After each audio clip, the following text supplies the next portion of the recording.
सुबह का समय था। आईपीएस अंकिता शर्मा अपने भाई की बुलेट बाइक पर बैठकर अपनी बचपन की दोस्त की शादी में जा रही थी। ना कोई सरकारी गाड़ी, ना कोई सिक्योरिटी गार्ड और ना ही कोई वर्दी। वो बिल्कुल एक आम लड़की की तरह लग रही थी। उम्र करीब 30 साल, चेहरे पर सादगी, लेकिन आंखों में एक अलग ही चमक थी। देखने वाले को रत्ती भर भी शक नहीं हो सकता था कि यह लड़की जिले की पुलिस कप्तान है। जैसे ही अंकिता हाईवे के पास पहुंची, आगे पुलिस की बैरिकेडिंग लगी हुई थी। कुछ पुलिस वाले वहां गाड़ियां रोककर चेकिंग के नाम पर लोगों को परेशान कर रहे थे। वहां सबसे आगे खड़ा था इंस्पेक्टर भैरव सिंह। वर्दी की अकड़ और चेहरे पर घमंड साफ दिख रहा था। भैरव सिंह का रिकॉर्ड बहुत खराब था। वो आए दिन लोगों से पैसे वसूलता था और फर्जी चालान काटता था। उसकी पहुंच ऊपर तक थी, इसलिए उसका कोई कुछ बिगाड़ नहीं पाता था। लेकिन आज वो जिस लड़की को रोकने जा रहा था, उसे सपने में भी अंदाजा नहीं था कि यह उसकी जिंदगी की सबसे बड़ी गलती होने वाली है। अंकिता को बाइक पर आता देख भैरव सिंह ने हाथ देकर उसे रुकने का इशारा किया। उसकी आवाज में बहुत रौब था। उसने चिल्लाकर कहा, ए लड़की, बाइक साइड में लगा। अंकिता ने बिना कुछ बोले बाइक किनारे लगा दी। भैरव सिंह अकड़ते हुए पास आया और पूछा, कहां जा रही है तू? अंकिता ने बड़े प्यार से जवाब दिया, जी, मैं अपनी दोस्त की शादी में जा रही हूं। भैरव सिंह ने उसे ऊपर से नीचे तक घूरा और ताना मारते हुए बोला, अच्छा, मैडम दावत खाने जा रही हैं, लेकिन तेरा हेलमेट कहाँ है? क्या हेलमेट तेरे पिताजी पहनाने आएंगे? और बाइक भी बड़ी हवा में चला रही थी। तेरी शक्ल देखकर मेरा चालान काटने का मन तो नहीं कर रहा, पर क्या करें, ड्यूटी तो ड्यूटी है, चालान तो कटेगा। यह कहकर उसने अपनी चालान वाली किताब निकाल ली। अंकिता समझ गई कि इसका मकसद चालान काटना नहीं, बल्कि पैसे ऐंठना और बदतमीजी करना है। उन्होंने शांति से कहा, सर, मैंने कोई नियम नहीं तोड़ा है, आप मुझे जाने दीजिए। यह सुनकर इंस्पेक्टर भड़क गया। बोला, ओ मैडम, हमें कानून मत सिखा। पुलिस हम हैं, तुम नहीं। हमें सब पता है क्या नियम है। अंकिता चुपचाप उसे देखती रही। उनकी यह चुप्पी भैरव सिंह को चुभ गई। उसने गुस्से में आवाज ऊंची की, तू ऐसे नहीं मानेगी, तुझे पुलिस का डंडा ही समझाएगा। और अगले ही पल इंस्पेक्टर भैरव सिंह ने आप देखा न था, अंकिता के गाल पर एक जोरदार थप्पड़ जड़ दिया और गुर्राकर बोला, बहुत सवाल पूछती है, पुलिस जो कहे वो चुपचाप सुनना चाहिए। थप्पड़ इतना तेज था कि अंकिता का सिर हिल गया, लेकिन उन्होंने खुद को संभाला। उनकी आंखों में अब आंसू नहीं, बल्कि गुस्सा था। भैरव सिंह जोर से हंसा और अपने सिपाहियों से बोला, देख रहे हो, अभी भी इसकी अकड़ बाकी है। लगता है इसे अच्छे से सबक सिखाना पड़ेगा। तभी एक सिपाही आगे आया और बोला, साहब, इसे थाने ले चलते हैं, वहीं इसकी सारी हेकड़ी निकालेंगे। इंस्पेक्टर ने कहा, हाँ, इसे जीप में डालो, थाने में ही इसे समझ आएगा कि पुलिस से कैसे बात करते हैं। दो सिपाहियों ने अंकिता का हाथ पकड़कर खींचने की कोशिश की। अंकिता ने झटके से अपना हाथ छुड़ाया और सख्त आवाज में बोली, खबरदार जो मुझे हाथ लगाया। उनकी आवाज में इतनी ताकत थी कि सिपाही एक पल के लिए डर गए, लेकिन भैरव सिंह का पारा और चढ़ गया। उसने चिल्लाकर कहा, इसका घमंड तोड़ो, घसीट कर ले चलो इसे। एक सिपाही ने बेरहमी से अंकिता के बाल पकड़े और उन्हें घसीटने लगा। अंकिता को दर्द हो रहा था, लेकिन उन्होंने अभी भी अपनी पहचान नहीं बताई। वो देखना चाहती थी कि ये वर्दी वाले गुंडे किस हद तक गिर सकते हैं। तभी दूसरे सिपाही ने उनकी बुलेट बाइक पर जोर से लात मारी और, बड़ी आई थी हीरोइन बनने, अब तेरा खेल खत्म। अंकिता अब समझ चुकी थी कि यह पूरा थाना ही सड़ा हुआ है। भैरव सिंह ने गुस्से में कहा, बहुत देखी हैं तेरे जैसी पापा की परियां, दिन में 50 आती हैं। तू पुलिस से भिड़ेगी? अभी तेरी औकात दिखाता हूं, ले चलो इसे थाने। अंकिता अब भी चुप थी। वो चाहती तो अभी सबको सस्पेंड कर सकती थी, लेकिन वो सबूत इकट्ठा करना चाहती थी।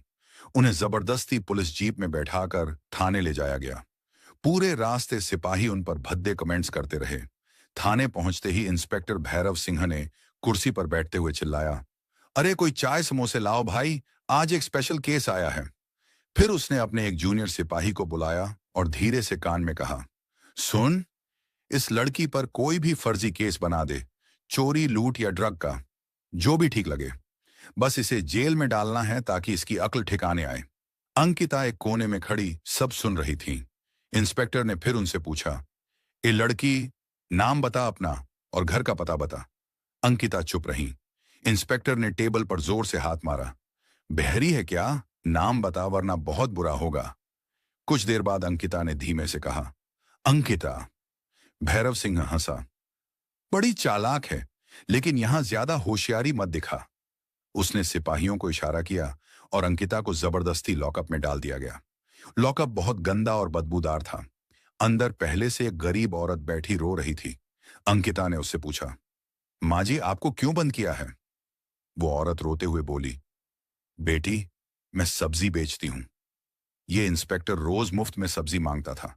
आज मना किया तो मुझ पर चोरी का इल्जाम लगाकर अंदर कर दिया। अंकिता का खून खौल उठा। उन्हें लगा कि अगर एक आईपीएस ऑफिसर के साथ ऐसा हो सकता है तो आम जनता का क्या हाल होता होगा। तभी थाने में एक ईमानदार सब इंस्पेक्टर रवि कुमार आया। उसने जब देखा कि बिना किसी ठोस सबूत के महिलाओं को बंद किया गया है तो उसने इंस्पेक्टर भैरव से कहा, सर, ये गलत हो रहा है। हम बिना वारंट के इन्हें ऐसे नहीं रख सकते। भैरव सिंह ने हंसते हुए कहा, रवि, तुम अपना काम करो, हमें मत सिखाओ। ये लड़की बहुत जुबान लड़ा रही थी, इसे तो मैं ठीक करके रहूंगा। रवि लाचार था क्योंकि भैरव सिंह उसका सीनियर था। इत्तेफाक से उसी वक्त जिले के डीएम, जिला मजिस्ट्रेट आलोक वर्मा थानों के औचक निरीक्षण, सरप्राइज इंस्पेक्शन पर निकले हुए थे। अचानक एक संतरी भागता हुआ अंदर आया और बोला, साहब, साहब, बाहर बड़ी गाड़ी आई है, डीएम साहब आए हैं। ये सुनते ही भैरव सिंह के हाथ से चाय का कप गिर गया। पूरे थाने में हड़कंप मच गया। तभी डीएम आलोक वर्मा ने थाने में कदम रखा। उनकी नजर सीधी लॉकअप की तरफ गई। उन्होंने इंस्पेक्टर से कड़क आवाज में पूछा, इंस्पेक्टर साहब, ये क्या हो रहा है? रजिस्टर कहाँ है? भैरव सिंह पसीना पोंछते हुए बोला, सर, कुछ नहीं, बस एक मामूली केस है। एक लड़की हंगामा कर रही थी। तभी डीएम की नजर लॉकअप के अंदर खड़ी अंकिता पर पड़ी। उन्हें देखते ही डीएम साहब चौंक गए। वो अंकिता को पहचानते थे। डीएम ने तुरंत कहा, अरे मैडम, आप यहां इस हाल में? भैरव सिंह और बाकी पुलिस वाले यह देखकर हैरान रह गए कि डीएम साहब उस कैदी लड़की से इतने आदर से बात क्यों कर रहे हैं। डीएम ने टेबल पर पड़ी फाइल उठाई जिसमें अंकिता पर चोरी और ठगी का केस लिखा था। डीएम आलोक गुस्से से लाल हो गए। उन्होंने फाइल भैरव सिंह के मुंह पर दे मारी और चिल्लाए, शर्म आती है तुम्हें? इस महिला पर 420 का केस लगाया है। तुम्हें पता भी है ये कौन है? भैरव सिंह की बोलती बंद हो गई। डीएम ने दहाड़ते हुए कहा, ये इस जिले की नई आईपीएस ऑफिसर अंकिता शर्मा हैं। अभी कल ही इनकी ज्वाइनिंग हुई है। ये सुनते ही थाने में जैसे सांप सूंघ गया हो। इंस्पेक्टर भैरव सिंह के पैरों तले जमीन खिसक गई। उसके चेहरे का रंग उड़ गया। जिस लड़की को उसने थप्पड़ मारा, बाल खींचे, वो उसकी बॉस निकली। अंकिता को तुरंत लॉकअप से बाहर निकाला गया। अब अंकिता का रूप बदल चुका था। उनकी आंखों में वो आग थी जो सब जला सकती थी। उन्होंने शांत लेकिन बेहद सख्त आवाज में कहा, इंस्पेक्टर भैरव सिंह, तुमने वर्दी की गरिमा को मिट्टी में मिला दिया। तुमने मुझ पर हाथ उठाया, फर्जी केस बनाया और उस गरीब सब्जी वाली को भी नहीं छोड़ा। भैरव सिंह कांपते हुए उनके पैरों में गिर पड़ा। मैडम, मैडम, मुझे माफ कर दीजिए। मुझे नहीं पता था। मुझसे पाप हो गया। अंकिता ने पैर पीछे खींच लिए और बोली, पाप का प्रायश्चित जेल में होता है। अंकिता ने डीएम की तरफ देखा और कहा, सर, मुझे इस थाने के पूरे स्टाफ की जांच चाहिए। तभी डरा हुआ सिपाही बोला, मैडम, हम तो सिर्फ हुक्म मान रहे थे।